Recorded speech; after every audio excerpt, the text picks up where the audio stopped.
പത്മകുമാർ വിശദീകരണം തന്നിട്ടുണ്ട്.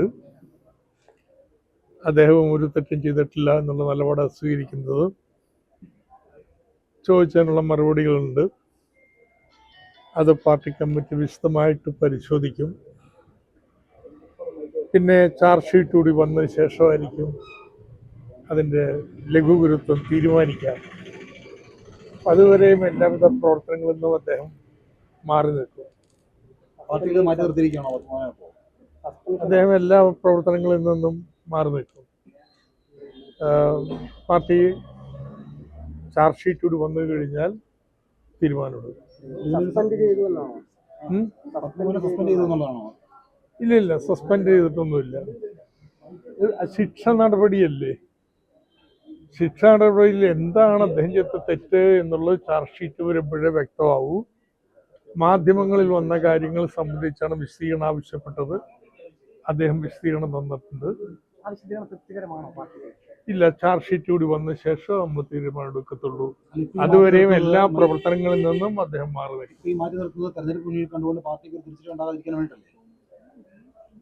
പാർട്ടി ഇതുവരെയും ഇങ്ങനെ തെറ്റ് ചെയ്തിട്ടുള്ള ഒരാളെയും സംരക്ഷിച്ചു പോന്നിട്ടുണ്ട്. പക്ഷെ തെറ്റാണ് എന്ന് ബോധ്യപ്പെടണം. അത് ചെയ്യണമെന്നുണ്ടെങ്കിൽ ചാർജ് ഷീറ്റ് കിട്ടണം. അതുവരെയും അദ്ദേഹം പാർട്ടിയുടെ എല്ലാ പ്രവർത്തനങ്ങളിൽ നിന്നും മാറി. നിൽക്കുമെന്നാണോ മാറ്റി നിർത്തുമെന്നാണോ? ആ പ്രവർത്തനങ്ങളിൽ നിന്നെല്ലാം മാറ്റി നിർത്തും. തദ്ദേശ തെരഞ്ഞെടുപ്പിലേക്ക് തിരിച്ചടിയാണോ ഇപ്പോൾ ഒരു? ഇല്ല, ആ തിരിച്ചടിക്ക് കാരണം തോന്നുന്നില്ല. ആറന്മുളയിലെ സ്ഥാനാർത്ഥി പറഞ്ഞു എന്റെ പ്രവർത്തനങ്ങളൊന്നും ഇദ്ദേഹം വേണ്ടാവും.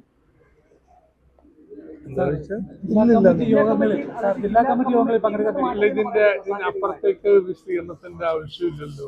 വളരെ വ്യക്തമല്ലേ പറഞ്ഞത്. അദ്ദേഹം പാർട്ടിയിലുള്ള ചോദ്യങ്ങൾക്കുള്ള മറുപടി തന്നിട്ടുണ്ട്. ഞങ്ങൾ വിശദമായി പരിശോധിച്ചുകൊണ്ടിരിക്കുകയാണ്. ഇതോടൊപ്പം തന്നെ അദ്ദേഹം ഇതെല്ലാം നിലവിലെ അടിസ്ഥാനത്തിൽ കുറ്റപത്രം കിട്ടുമ്പോഴേ അദ്ദേഹത്തിൻ്റെ ചാർജ് മനസ്സിലാക്കാൻ പറ്റൂ. അതിൻ്റെ അടിസ്ഥാനത്തിൽ തീരുമാനമെടുക്കും. അതുവരെ എല്ലാ പ്രവർത്തനങ്ങളിലും മാറ്റി നിർത്തും. ഞാൻ പറയാനുള്ള വിശദീകരണങ്ങളൊക്കെ നൽകിയിട്ടിരുന്നു. വേറെ വല്ലതുണ്ടെങ്കിൽ ചോദിക്കും.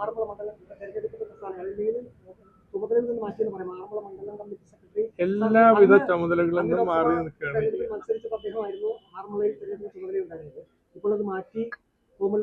ഇന്നലെ ഞാൻ പറഞ്ഞത് മലയാളത്തിൽ അദ്ദേഹം എല്ലാവിധ പ്രവർത്തനങ്ങളിൽ നിന്നും മാറുക.